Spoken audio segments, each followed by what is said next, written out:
And my name is Tammy Simmons Parker. Good morning, good afternoon, good evening to everybody who's gathered here today for the ICMA Zencity webinar, Get Your Counsel to Say Yes Using Data. We're so glad that you have invested an hour today to come in, to discuss, to share, to hear.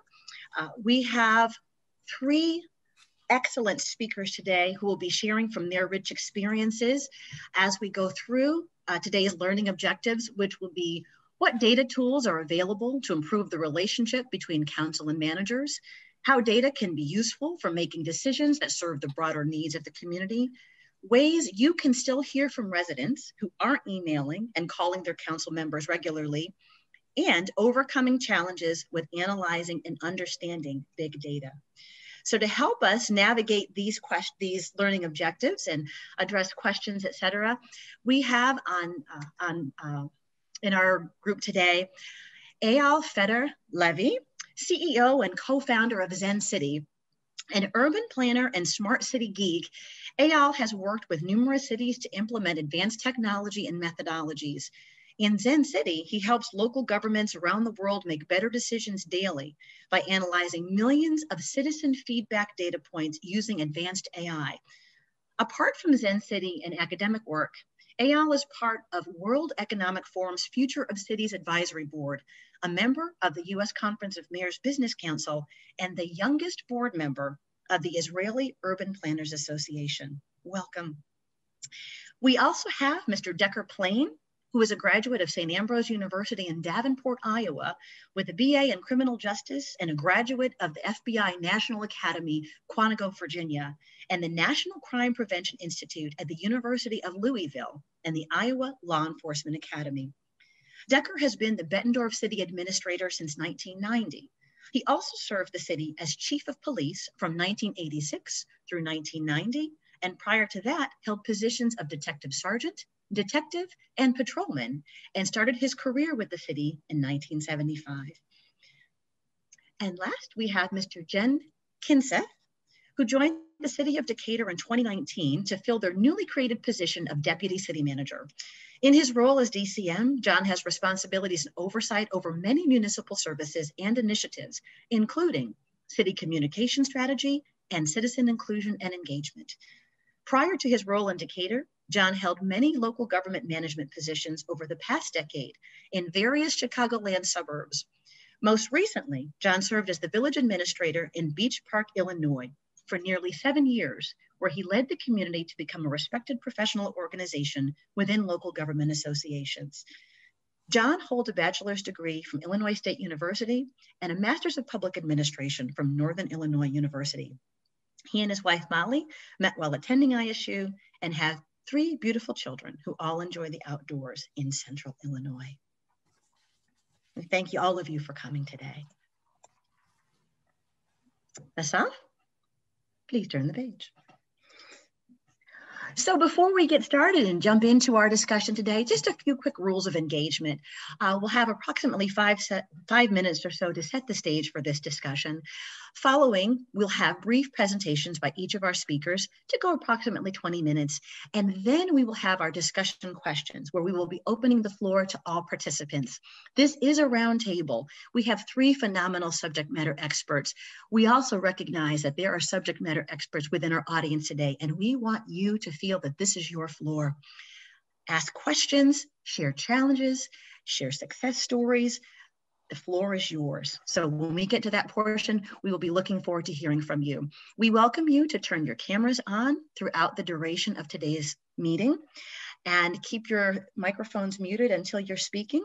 But when it's time to speak, you are welcome to raise your hand, drop a question in the chat, or you can indicate that you would like to speak. You can also send me a private message. I'm Tammy Simmons Parker, and I can get you into the flow of the conversation. Following the 30-minute roundtable, we will then have closing remarks, and we will close out our time together. At this time, we are going to have a quick poll to get a feel for what your experience is with your council. So there will be 5 poll questions that we have. We're going to list the first one. How would you describe your overall relationship with your council? great, pretty good, so-so, we've seen better days together, or oh my, it's awful. Please indicate your experience and submit your answer.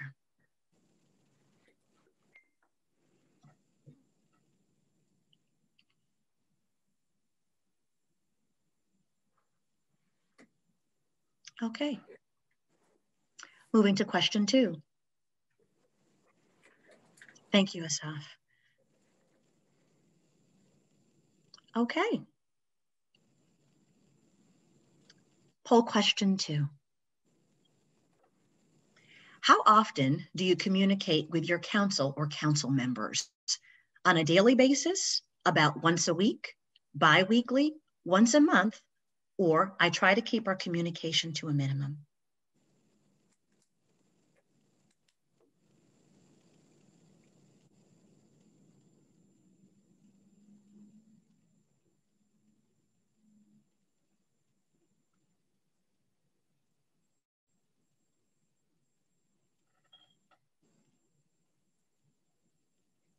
Excellent, thank you. Question 3 of 5. How aligned do you think your council is with the bigger picture and strategy of your locality, with 1 being not at all aligned and 5 being very much aligned?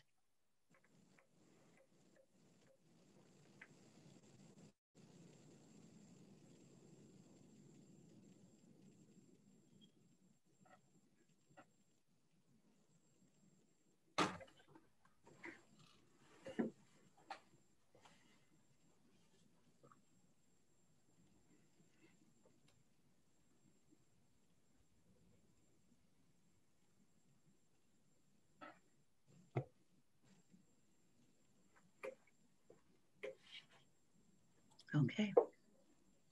And then our last poll question for today. Between 1 and 5, how data-driven is your council? i.e., how much does your council rely on and trust data for decision-making? Oh, there's one more, okay. Not at all data-driven, they work by hunches, would be 1. Very data-driven, they require it from me, number 5. Please indicate the number that's most consistent with your experience.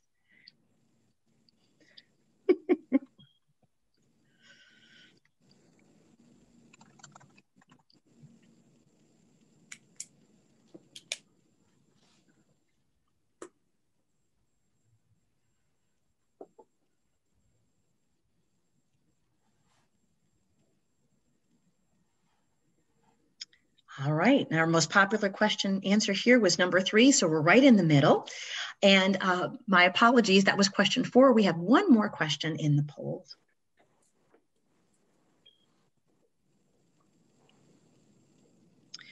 To what extent do your council members suffer from STP syndrome, i.e., where they seem to be basing most of their arguments and decisions on the loud voices of the same 10 people? Number 1, to a very low extent, up to 5 to a very high extent. Please select the number most consistent with your experience.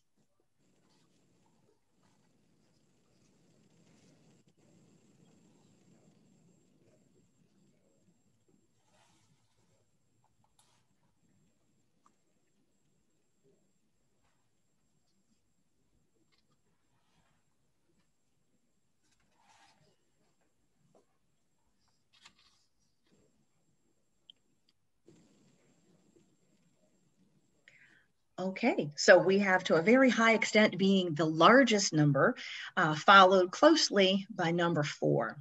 So excellent. Thank you for participating in the poll. This gives us a good indication of where we are as we move forward in today's conversation. So with that,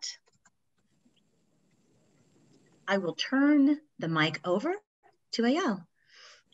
Thank you so much, Tammy. Thank you for having me, and thank you everybody for joining today. I'm thrilled to have a chance to speak with you, and even more thrilled to be sharing today's opening remarks with 2 incredible professionals that I feel like I learned so much from, Decker and Jon.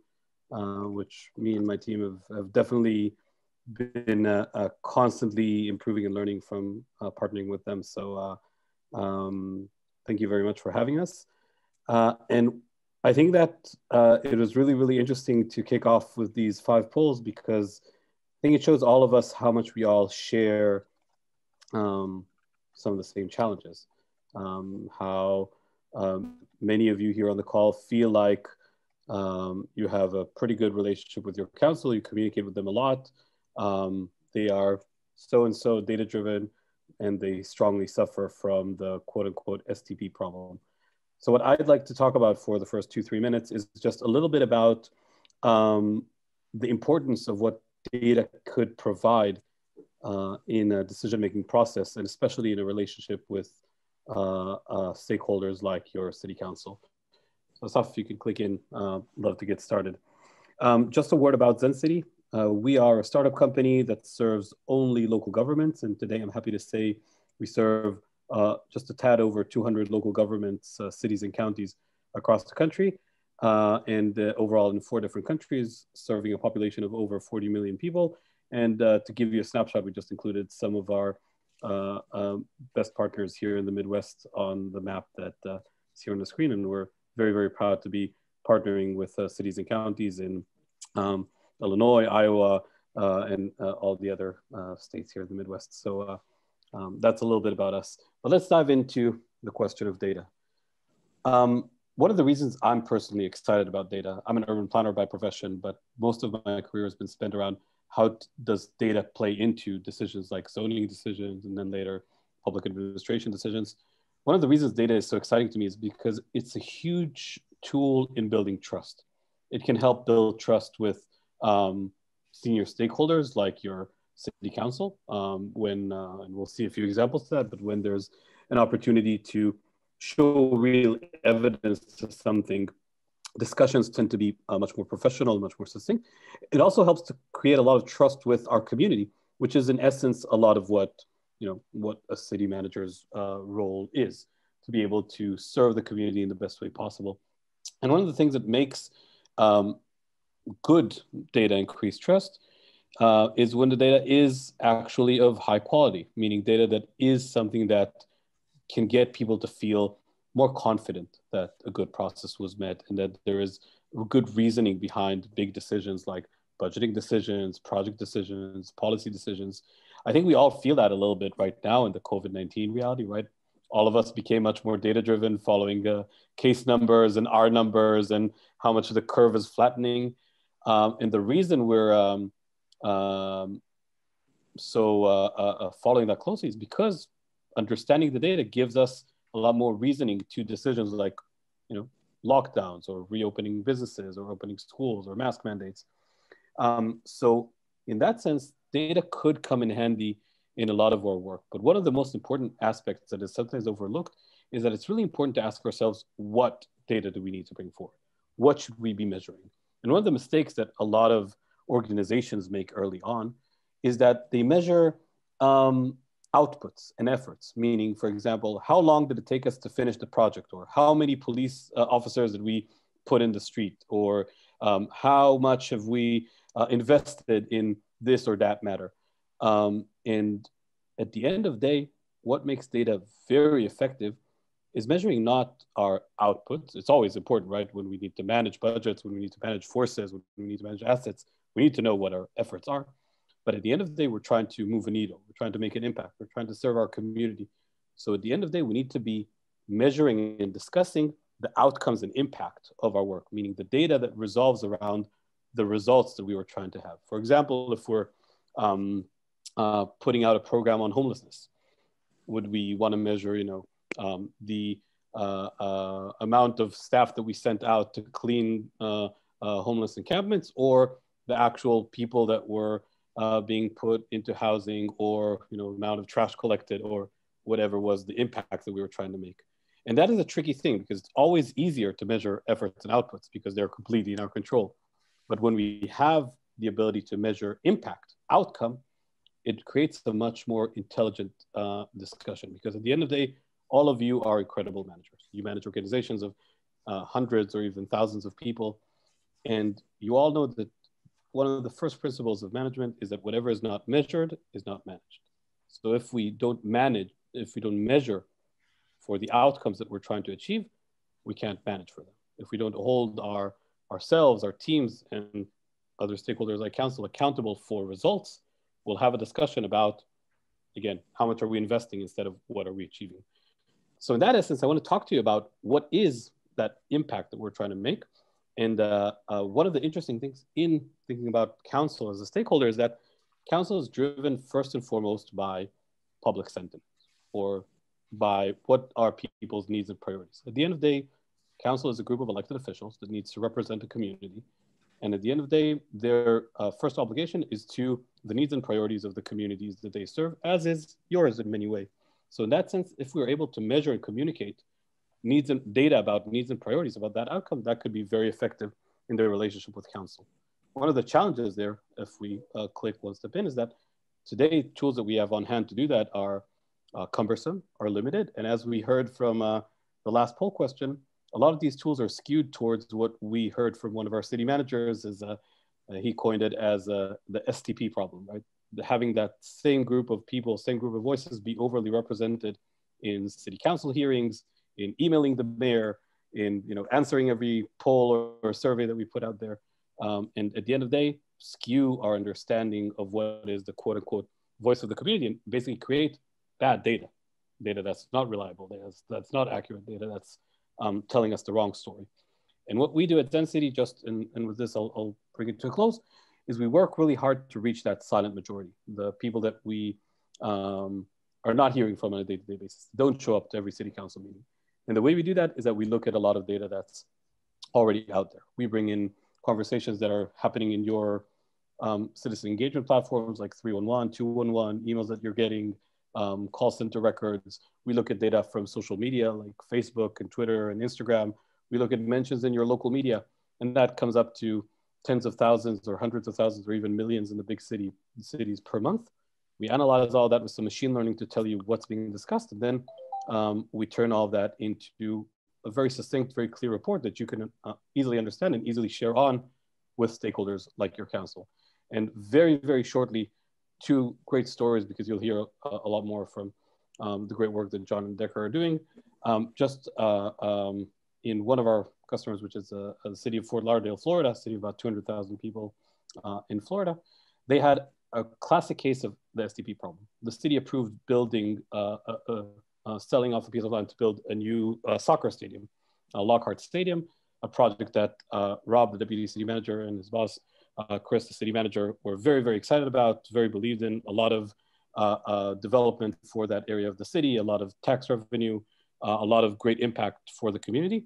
And they had a very organized group of about 15 people that came to every city council meeting and demonstrated against it. I'm guessing you can all sympathize with that. You probably felt that in your careers in one point or another to some extent. But one of the interesting things is that Chris and Rob heard from their city council that they're thinking about not approving the project. They're thinking about voting against it because week after week, they saw that negative sentiment. And what Rob actually did here is that he went on Zencity and downloaded a report of the sentiment about Lockhart Stadium. And he saw that there were about 20,000 comments and responses about it. About 80% of them were positive.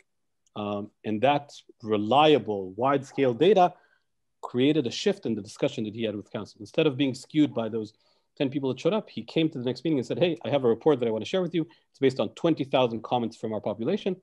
And based on that, we recommend to approve the project. And he said this was one of the easiest discussions they ever had in council in approving such a big project.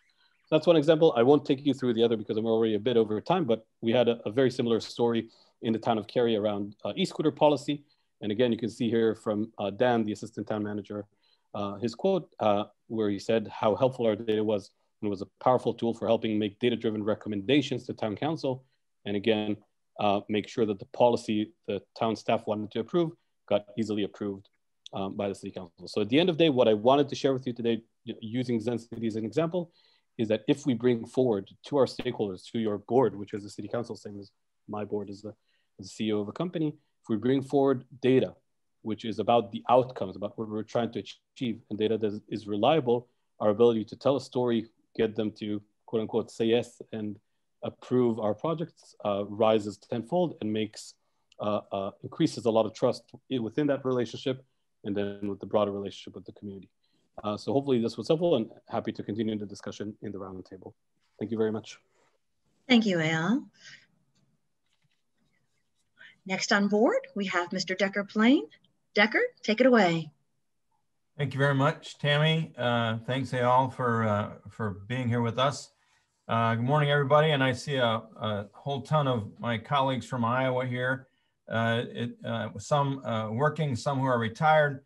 It just goes to show they have nothing else to do here in Iowa. So I commend them for being here today. At any rate, I'd like to talk about our experience using Zencity a little bit, along with what we've been doing for a long time. And I've been with the city, I start my 47th year today, actually. So I've been around a while, and I guess I've seen some things. But I think one of the reasons for our success is that we, in our relationship with council, we do a goal setting annually. We've been doing it 29 years. It's on our website if you want to see it, bettendorf.org. It's a little cumbersome, but I kind of put this right in front of the council a lot to keep them focused on what it is they said the priorities were. And I'm communicating with them all the time around that. We're going to have an update again next Monday night, where we'll have the department heads report on the strategic plan to them. And that's a first night that we present the budget. So it moves back and forth. Obviously, the priorities drive the budget, and we make the council fund the priorities. If they don't fund it, then obviously we won't get it done. And then we try to highlight all the time that we're delivering on those things that they asked us to do. So an example last year was that we increased our levy to hire 6 firefighters. Monday night, we're going to introduce 3 of the firefighters to them at their meeting, and that is the last of the 6. And so we want them to get their praise and credit because they're the ones who funded it, but we want them to see the people that they've hired and introduce them to them. I personally work on relationships beyond work. We take the council to the National League of Cities, the Iowa League of Cities. We try to take all of them if we can. We try to get them to have personal relationships with each other because we think it's really difficult to disagree with people if you have a relationship with them. You want to respect that. And then because I've been here 47 years, I can stand my ground for something that I kind of strongly believe in, and I do occasionally. And those that know me know that I can do that. So I think that's good. The next slide, I think, Asaf. So where we used Zencity back in as COVID started, we were trying to gauge what was going on with our economy and what the discourse was. And you can see that we trended very similar to other Midwest cities. But you can see a sharp drive. We started having the mayor do weekly messaging on social media. And he was getting quite a following, frankly. And also where Iowa's kind of open relative to mass mandates. But we kind of saw a change in Bettendorf in June and July, maybe because the state was more open. But we also believe the messaging that we were putting out in deliberate attempt to make sure that people were understanding that we were open and that we were practicing social distancing, and we were able to accommodate a lot of things going on. We saw this directly from the data that Zencity was sharing with us. And that discourse was minimal compared to other cities, as we saw. Then in the local economy, you see some kind of a big change in retail, but Zencity helped us identify that really that 17% there at the front was the closing of one major grocery store in town, in a part of town that never had a grocery store, and it closed all of a sudden. And as we ciphered through, we were concerned, but as we ciphered through the data, we found out that it really was related to that one closing. And that gave us, to the point Eyal made earlier, you're able to see what really is trending or happening based on the comments. And then if you need to react to it, you can. And if you don't need to react to it, you don't. And I think that's what the data-driven efforts that we've had have been able to convince us we need to react to this, or no, we don't need to react to that. And I've got my economic development director, and he has 2 people that work for him. So I'm a little lucky in that others do this work, but they keep an eye on it and make it happen. And then I wanted to finally move to the next slide. We had a situation where we had a death of a young man, not in a fire, but in an emergency medical response. And the person who was the mother of the child, he was an adult child, but at any rate, she was saying it was because we didn't have enough firefighters, and the response was poor. We already had in our plan to hire firefighters over the next couple of years, but the discourse that she started to proliferate. You can see that as it slowly came to be. We were already talking about it as part of the budget, and we already had firefighters included in the budget. So we did some messaging where the chief and I did some video messaging to say, this is what happened, this is what we're gonna do, and this is what we think the outcome is gonna be. And as you can see, and we actually raised our tax levy and hired 6 firefighters that I talked about before. But you can see how the discourse slowly went down when we were doing our messaging to make sure that we were saying, yes, we've heard this and we've reacted to it. It was, for those of us who've been in this business a while, sometimes the stimulus happens in front of you and you're able to take advantage of it. In this case, we had already started the conversation with the council about adding firefighters. This just made it happen, but we were able to tone the rhetoric down and create the success that happened. And I think that's an important part of this, is that you can, if you gather the data, you can examine the data, and you can react to it if you need to. And so I think that's the most important thing that I wanted to talk about, is that as instead of just being a customer servant, you're really becoming customer engaged, or you're community engaged with people based on the dialogue and the discourse that you're seeing, and you react to that as well. You put messaging out that refutes it, or messaging that is stronger with your message that you want to get out. And Tammy, I think that's all I'd like to say, and I'll wait for questions. Excellent. Thank you, Decker. And then last, Jon, if you would please take the mic. Thank you, and I appreciate Eyal and Decker building me up to this point. And you know, I think it's hard to beat Decker's slide there on the tips for healthy relationship with the council. I think that, you know, he stated that very well, summarized really right to the point on how to build a good relationship with your council. So I'll start my slide a little bit with some of the specific case uses that we've used Zencity for, starting out with the CARES Act funding. Certainly in the early the days of the pandemic, there's a lot of discussion, a lot of public discourse on you know, after the CARES Act was adopted, you know, how should that money just be best spent? You know, to you know, everybody was impacted by it, employees, residents, obviously businesses. There was this tremendous impact across the board, local governments, state governments, everybody had some negative impact financially from this. And the question was, well, you know, how do you best take the CARES Act money that was ultimately allocated for local government and reinvest that into our community with the most meaningful impact? And so what we opted to do to kind of get ahead of that STP concept that was talked about earlier about, you know, instead of just the 10 vocal people ultimately deciding, you know, what the best course of action was for it, we opted to use a survey approach. And because of the timeliness of the survey, we got a tremendous amount of responses. And next slide, please, Asaf. And basically, you know, using that data from the survey is ultimately how we built our grant programs around the using the CARES Act funding.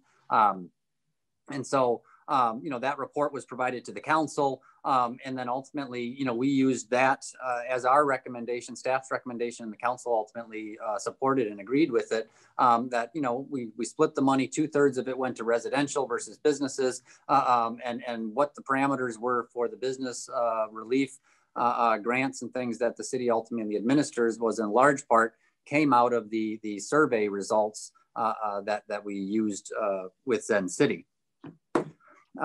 Next slide. But to the larger point of what's been talked about is that, I think that Decker gave a good example that, data is so important in large part because we're constantly competing against a personal story. There's individual stories that our council hears, and that has a tremendous amount of impact. And so how do you use the data that we gather to ultimately to make the case for that particular story, or to disprove that story if necessary as well, and recognizing that that basically we have to use the data that we have to the data in the summary of multiple media modalities allows for a much broader perspective, and so we use Zencity on a daily basis to basically get a barometer of what the public view in support of particular issues. Our city council, for an example, considered very early on a mask mandate ordinance, and back in April, and you can see at that time, it was largely negative. There was very little support for the mask ordinance, even though it was being done in other parts of the country. Our community was not there yet, and so what we ultimately had to do is that we had to help to create the discourse to get the public on board with why the mask ordinance was necessary. And so if you want an effective communication strategy, you've got to build some of your own discourse. And you can see by July, when the city ultimately did adopt the mask ordinance, there was far more support for it than there was in April. And so it goes to, not only do you have to use the data, but then how do you use that data to ultimately cultivate and drive the data a little bit more to showing that the perspective that you want. Next slide, please. I think the fundamentally to kind of build on what's been talked about, all council members don't think alike. Each one of them has their own individual perspective. In our particular community, that's particularly relevant and important. We're a large geographic community. We're 50 square miles. My elected officials are all elected at large to represent a large geographic area, 70,000, 75,000 plus people. And, particularly in an election season, as we're coming into now, giving the council data is helpful, where you can summarize a much broader perspective than just the few people that they have contacted. The personal contact is not enough when you have such a large body of constituents that you're representing. And this became particularly clear in the whole argument or the debate over reopening early versus keeping in the state, keeping in line with the governor's order. Our council, had heard a lot of push for reopening early. We were going to defy the governor's order, but ultimately, using Zencity and some of the data that we were able to get from there, we were ultimately able to slow that process down to a point where it wasn't necessary. Fortunately, the governor kind of reopened it right when it was coming to head. But using, staff was stuck in the middle of this the whole time of trying to balance, the public health argument versus saving the small businesses argument. And so having data that we were able to get from Zencity was certainly fundamental in making that case and bringing that argument to header, so to speak. And then one other point that I'll also talk about is that, recognizing that the more data you gather, it's providing you with a useful insight of all of the citizens' discourse, and Zencity puts it all into a manageable, usable dashboard. But you also have to recognize that sometimes that data is not going to show you what you want to hear. And so in the particular case, our example of that here in Decatur was the state legalized marijuana for recreational purposes a few years ago. It became legal basically last year. And the city council had the option to ultimately opt out of that or embrace the legalization as the state had adopted it. And the data from Zencity basically showed that, the majority of the people supported recreational marijuana, wanted the city to kind of allow it within our borders, capture the revenue potential that it created with the taxes, et cetera. Our city council, because of perhaps the STP that we talked about, they ultimately voted against it. And it has been a point of contention ultimately now for the last 16 months in that, the general public using Zencity data, the discourse across all of the media sources that discuss recreational marijuana shows that, the majority of the people support it. There's even been a referendum question was posed in the township, which ultimately came to this same general breakdown of, 73-27%. That was about the same outcome of the referendum question for the issue, but ultimately the city council still has not reconsidered this issue, and they have ultimately decided that data aside, they believe that they're doing what's right for the community, and we continue to still prohibit marijuana businesses in the city of Decatur. So it's important to have that data so that you can ultimately respond to it, recognizing that the data is not always going to show you what you want to hear. Thank you, John. Thank you to all of you. We are now moving to our open discussion and Q&A. I'll be watching for questions. I see we have one here from Lori Pearson. The question is, how does a community know they're getting data from a broader audience rather than just a larger audience? Those usually left out due to time or technology barriers seem likely to still be left out of the conversation. If any of our speakers would like to take the question, we can have one person respond to that and then open the floor further if additional people want to weigh in. So John, do you want me to start? Sure, go ahead, Decker. One of the other tools that we use, we do the National Citizen Survey, but we also, we've gone with the companion POCO, and we've used POCO a couple of times to get deeper into some specific questions, and that tends to help. So I think polling, you get the value of what Zencity does is it brings you into conversations that are happening not necessarily to you or with you, but other conversations that are occurring. It gives you the trend that you can see what's happening. And that's where I talk about, then it's time for maybe you to decide if you want to react to that and influence it with your social messaging. But you could also, I believe, you could do polling, specific polling, to try to get a scientific perspective of the community.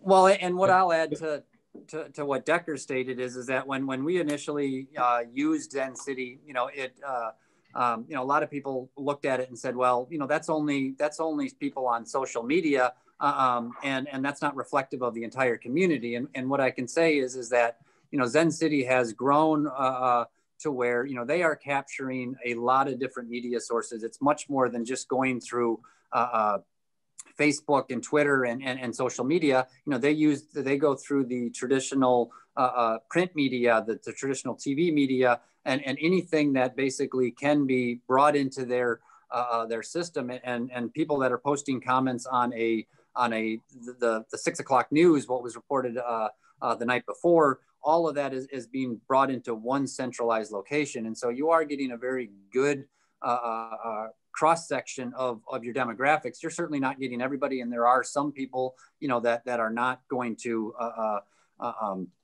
respond to what they're hearing in the same manner that others are using social media or whatever. But it is a very broad gathering of the ultimate public discourse. And as Decker said, it's not just the discourse that you're creating that people are reacting to. It's discourse that they're having about the city or about things that the city's doing on their own Facebook, peer-to-peer, their conversations that you otherwise would have no information about had you not had a system like Zencity. If I could just add in quickly, I strongly, to Jon and Decker's great answers, I'll just say that I also agree with Decker that sometimes polling is necessary to supplement the data. As Jon shared, the example we did together with Decatur, we ran the poll there and around the CARES Act funding. So definitely there are some use cases, and we're happy to offer that as an extension to the listening services whenever needed. But one of the things that I wanted to circle back to is that it's all about good data. And one of the aspects of good data is being aware of what are the limitations of the data set that we're analyzing, what are the strengths of it. And I think one of the strengths of the data set we're talking about here is just the sheer size of it. If we're comparing this to the STP question, in cities like Bettendorf and Decatur, we collect tens of thousands of comments.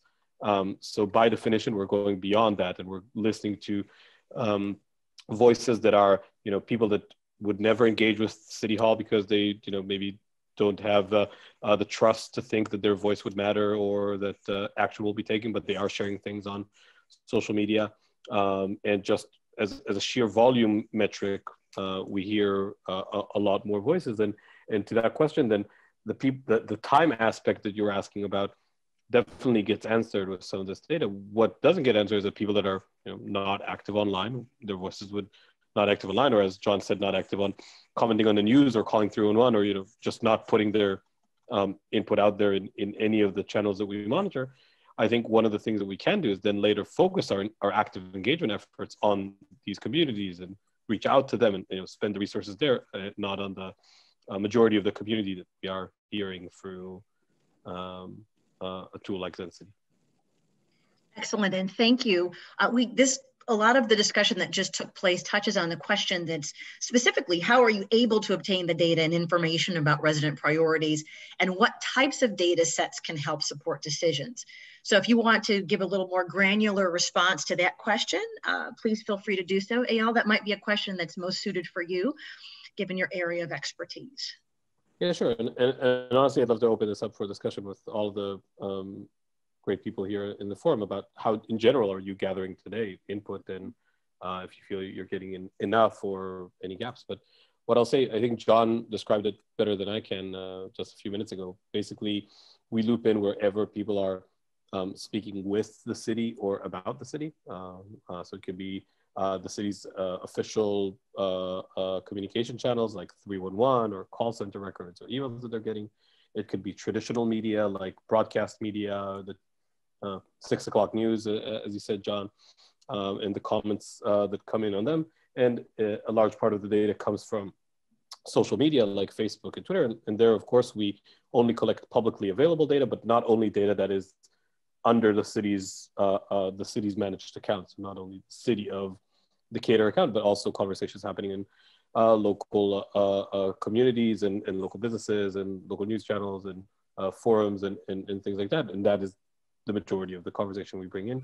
And yeah, that's where we collect the data set we're talking about. And as Jon shared in the Decatur example around CARES Act, in some cases, we also supplement that with polling when there's a specific question that we need answered, or when we need a more representative sample for a big policy decision. So definitely see the power of combining the two in different aspects.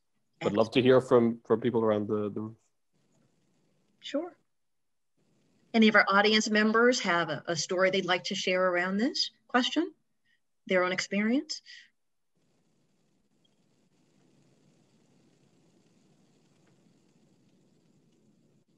Okay, we'll keep watch. If something comes to you, feel free to drop it into the chat or raise your hand and we can call on you.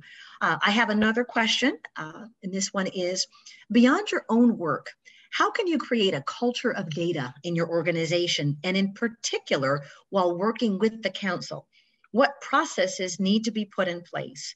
What's the best format for sharing data? And I will drop this in the chat for folks to look at and consider.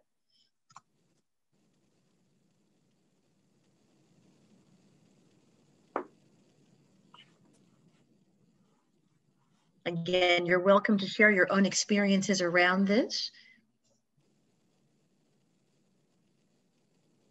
I I can jump in the meantime while people are thinking about the responses and say that, as I shared before, I think one of the interesting impacts of COVID-19 is that it made all of us, as just in our day-to-day lives, be a bit more data-driven, right? We get used to seeing these COVID dashboards that are being shared by the state or the county on a regular basis. And of course, I'm sure all of you see more in-depth analyses as part of your day-to-day in decisions around reopening your own office and your staff, and how much to allow remote working, and decisions around reopening businesses. And I think one of the strengths of that is that it allows people to see the power of data and how much it can guide decisions. And this is a great opportunity to double down on that, and then start incorporating more data into other decisions. So in that sense, my answer to how to create a culture of data in the organization is to leverage a good story, a good example. It can be COVID data, it can be Zencity data, it can be whatever. Leverage one example of where people saw the impact of data, and then double down on that and refer to that in the next time.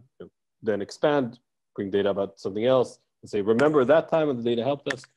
We found that to be very effective in some of the organizations we work with.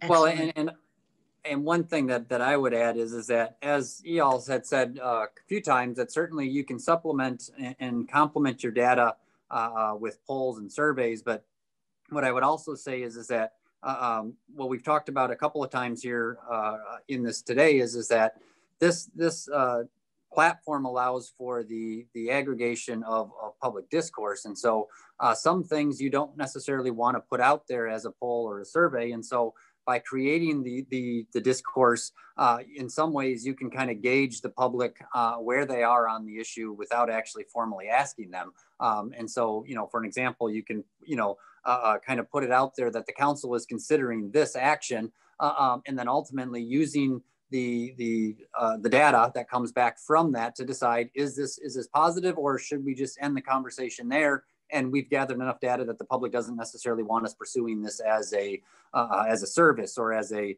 solution to a particular problem. And so it's a kind of an informal way, if I can say it that way, of using the data without actually asking a survey or a poll. And that's the advantage of having a platform like this, is that in addition to the phone calls and the emails that you would otherwise get as an elected official, that the traditional forms of communication, now you get this additional dashboard, which really aggregates a lot of public discourse and puts it in front of you in a meaningful way that you can really drill into the specifics. And so, if there's a negative, if the general sentiment of the public discourse is negative, you can drill down into that and say, well, what's negative about it? What are people saying that, people don't understand the issue, that they think it's too costly, or, what is the issue?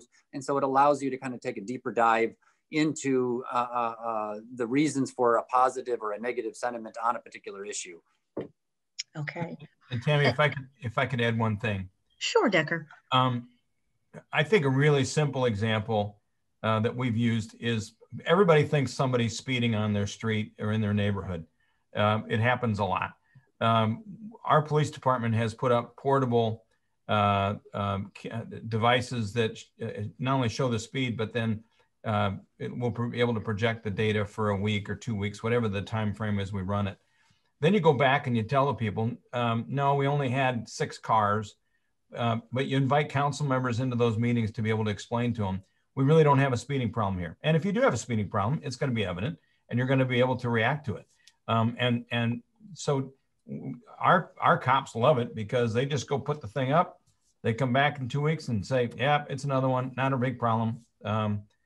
Or if we've had a problem, we've reacted to that problem with more enforcement or lowering the speed limit if we have to. So it just doesn't revolve itself around social media. There are lots of tools and lots of ways you can use data in the organization, in my opinion.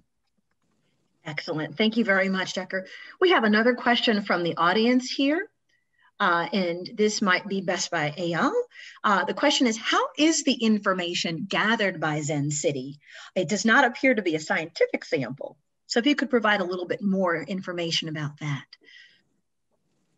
Yeah, sure. Just on the listing side, as I said, we basically pick up wherever people are talking So it's definitely not a scientific sample in the sense that it's not a representative sample. Hey, we spoke to X percent or Y percent of the population with this income level and that age. But the rule of big numbers here plays a big part. We, as I said, we collect the whole conversation. So we're giving you the zeitgeist of what are people talking about, and the volume of data just makes it very, very close to being representative because of the large volume. And to John's example shared about the recreational marijuana, that the actual vote came very close to the data that we analyzed about the same issue is an experience we've had a lot in a lot of geobonds and a lot of tax levies as well, by the way. But definitely something that we see recurring. And in statistics, it's called the law of big numbers. So there's, again, it's not a representative sample, but it does trend similarly to, in a lot of cases, what a representative sample would be. Excellent, thank you. And then I have one question, and this is for the entire audience. So you can, again, feel free to raise your hand utilizing the Zoom tool, or you can drop me a chat directly. If you'd like me to read off your response, you can send me a direct message and I'll be happy to do so. And it is, share an example of a specific time when you had a challenge or a success convincing your council to align with the decision you wanted to make by using data. How did you overcome this? Again, we'd like to hear from the audience what your experience was with this. You may raise your hand. You can drop your response in the chat. You can send it directly to me if you'd like me to read it out.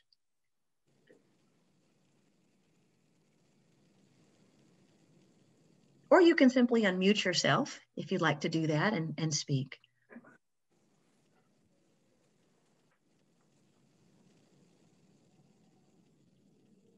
While people are thinking about that, we can turn to our panel.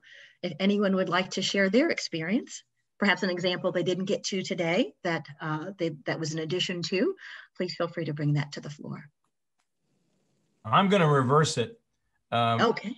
My city council went to the National League of Cities and they got convinced by a vendor that we should buy this product where they were going to do some economic development because they could pinpoint and put this real estate out nationwide, and they'd be able to successfully market this property. So our council, said, by God, we want to do this. So we paid $10,000 to this firm, and at the end of a year, we didn't get one bite from this firm. And I had told the council this when we went into it.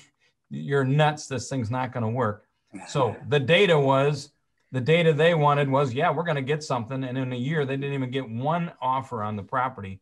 So I told them they're no longer allowed to go to these vendors when they go to NLC. So it worked out. It worked perfect. Thank you, Decker. It's been recommended that I start picking names and just ask folks some experiences. Do we have volunteers, or do I need to try and connect with some folk here? Jennifer's got her hand up. Okay, excellent, Jennifer. Thank you. Feel free to unmute yourself. You can go ahead and speak. Good afternoon, everyone. I'm Jennifer Bramley, the city manager with the city of Dunedin. We're on the west coast of Florida, so I am crashing your party today. You're welcome to the party.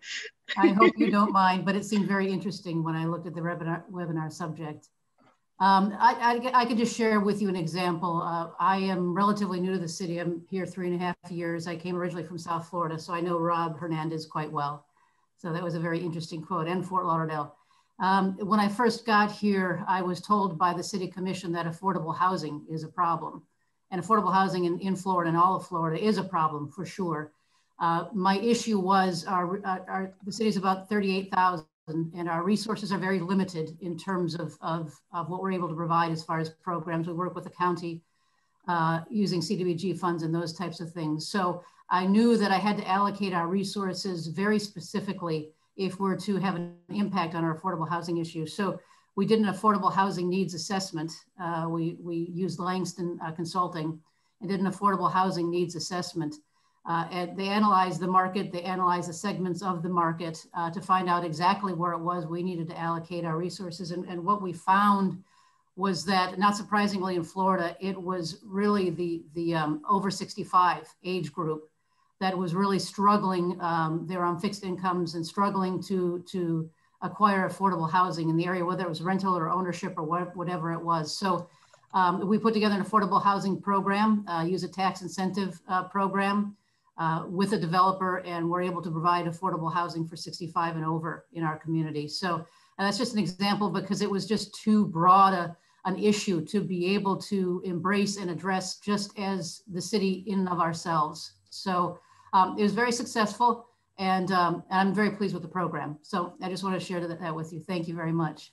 Thank you for sharing. That was fantastic. We appreciate it. We've got 4 minutes remaining. I can get my final remarks in 2 minutes. If anybody else would like to share their experience, it's a warm table here.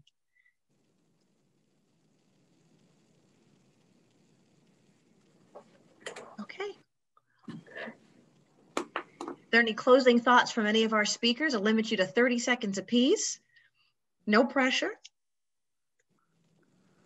Just to say a huge thank you to everybody here on the call for what has been an incredibly challenging year, where all of you, I'm sure, did incredible work championing your communities through the craziness which 2020 has been.